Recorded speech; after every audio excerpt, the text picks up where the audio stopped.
Have you ever wondered if there was one thing in this world that everyone had the same amount of? Well, I have an answer for you, and that answer is time. No matter who you are or what you do, you are given the same 24 hours as everyone else is. So the truth is, time is fair. Now you might be wondering how exactly we can manage our time, because strictly speaking, we can't, but we can manage the use of our time. So how do you know if you need help with this skill? I suggest that you start off by asking yourself a couple questions. Are you always feeling rushed and constantly feeling like you're tired, even though you seem to be getting enough sleep? Well, if you answered yes to these questions, you're probably struggling with time management. But don't worry, this skill doesn't come naturally to anyone, and everyone struggles with it. Vlad Barson and his coworkers have found that when you start realizing that you have more and more to do and less time to do it, you can fall into a depression, feeling like you aren't fit to do that work. You can also feel scared of failing because you haven't spent the desired amount of time in these tasks and you aren't confident in your work.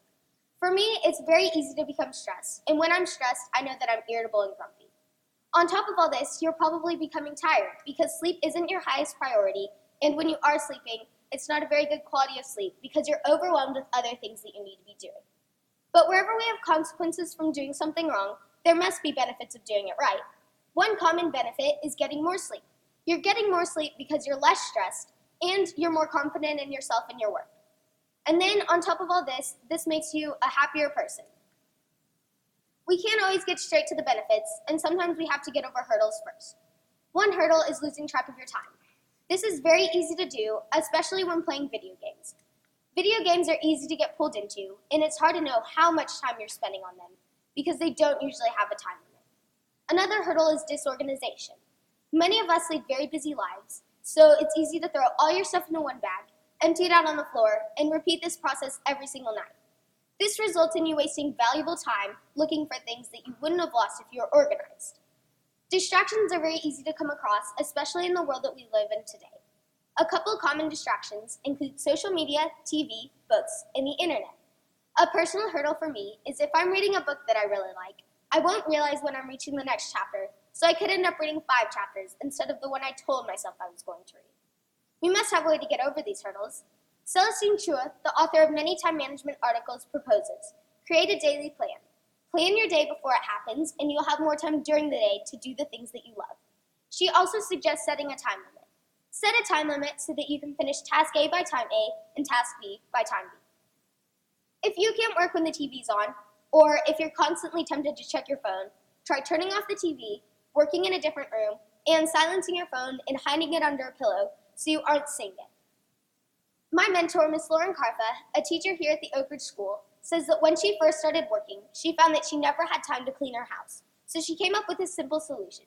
Each night when she got home from work, she would set a timer for 20 minutes and clean her house throughout those 20 minutes.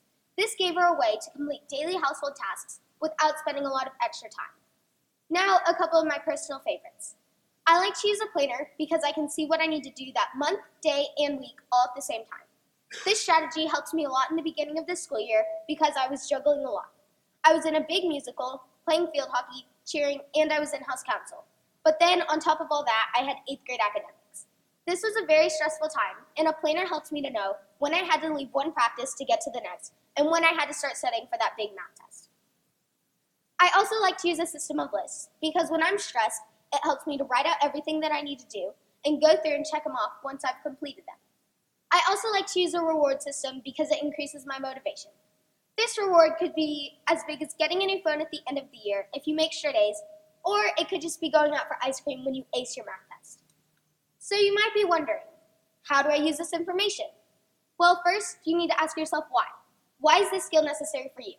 It's necessary for me because I have a very busy life, and it helps me to distribute my time evenly among all my different activities. And next, you need to decide. Decide that you're committed to this. Decide that you're going to stop watching TV before finishing your math homework, or whichever other tasks that you need to complete. So now it's your turn. Different people need different strategies, but the good news is there's many strategies out there, so it won't take you long to find one. You need to persevere. This is going to be a long and hard journey, but I promise you that in the end, it will all be worth it. Lastly, don't tell yourself that you can't, because if you say that you can't, you won't. But if you say that you can, you will. So what are you waiting for? Go out there and start managing your time because the time is now.